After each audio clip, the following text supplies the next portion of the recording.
Bazala bakaMzitho, welcome to Umgosi noMagatsheni. I am uMagatsheni. Umgosi wethu namhlanje bazala bakaMzitho is about unkosikazi kaMusa Seleko wesi-2 uMayeni. Guys, uMayeni, there were allegations or rumors a few weeks back that ubuyele ekhaya kubo, but it was not only uMayeni, it was also uMakhumalo. They said uMakhumalo noMayeni engathi abasahlali eMzumeni. People, we didn't know ukuthi lezo zindaba bazithatha, and we didn't know ukuthi isource le isathatha. FDC ngebirthday kaMakhumalo, uMakhumalo indla shude kuyo akusiyo le esiyayiziyo eyakhe yasemzumbe, but ke we are not even sure ukuthi sekahlala kuleyo ndlu or it's just a place mhlamba abayibhukhile since it was i-birthday yakhe ne. We know that uMakhumalo loves good things and nice things, and I even saw mina uMpilo ashude on that house. I thought mhlambe uMusa Seleko ubathengele imizi emisha, because on the previous episode ngizwe uMakhumalo athi kungcono uMusa athengele amakhosikazi imizi yabo before alethe number 5 eMzumbe, because amakhosikazi they are not ready to meet number 5 and they are not ready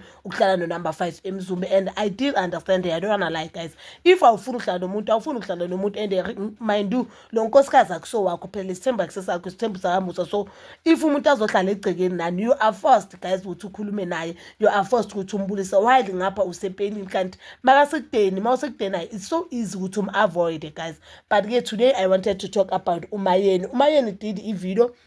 Mina i-video I saw it on TikTok whereby asho ukuthi guys yena useshabeni. I won't post the video guys because i-YouTube this day mina ngiyazi yenze njani yazi. This days YouTube uzopost i-video batshele nge-copyright what. So uMayeni on that video bekathi useshabeni uzipholele akunankinga nje bekafuna ukusazisa lokho. So now it tells us ukuthi mhlambe uvele ubuyele kubo, and zabe kungasikoqala uMayeni abuyela kubo. If ngakhumbula bazala bamzitho khona la this season saze nje ukuthi last year uMayeni wathatha izinto zakhe wahamba waya kubo, ubuye nje recently nangu sakabuyele kubo. So I think uMayeni lento yakhe ukuthi makakwatele noMusa ayebuyele kubo yinto nje afuna ukutshengisa uMusa ukuthi no what ngikhathele uwe and angikucingi. And I don't know why kibo uMayeni makabuyele kubo bangambuyisi, or I don't know why uMusa uMayeni makabuyele kubo angayikibo uMayeni ayobuza ukuthi hayibo nihlala kanjani nomfazi womuntu la endlini. Maybe indaba ukuthi we understand ukuthi kibo uMayeni they don't understand indaba esithembu, and maybe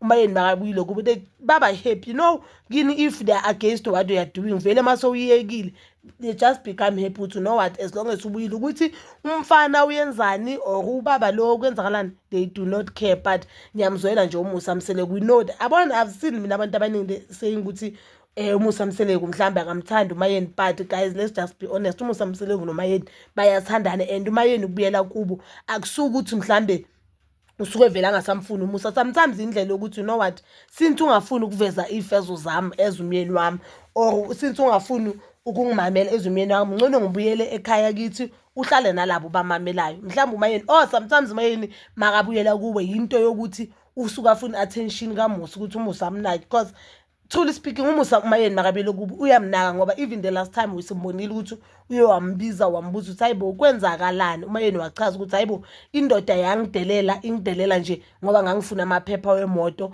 athi mina wayengafuni ukukhuluma noMakhumalo, and uthi uMusa wathi why uMayeni uyenza kungabi nokuthula egcekeni, kanti indoda ididwa i-new love phela ile yaka number 5. And even there uMayeni azange azamblame uMakhumalo, she just said kusho ukuthi uMusa wayeza uthando lomuntu omusha ingakho wayemdelela kanje. So now we don't know what happened ukuthi uMayeni ahambe abuyele kubo, but we know that uMayeni washo wathi number 5 makangangena mina ngizobuyela ekhaya. Mara recently uke washo futhi ukuthi umfana makamthathe nentombazana ayikumenzela isicebo. So we don't know ukuthi uMayeni useshabeni ngoba uyovakasha or uMayeni ukubo ngoba vele abuyele kubo.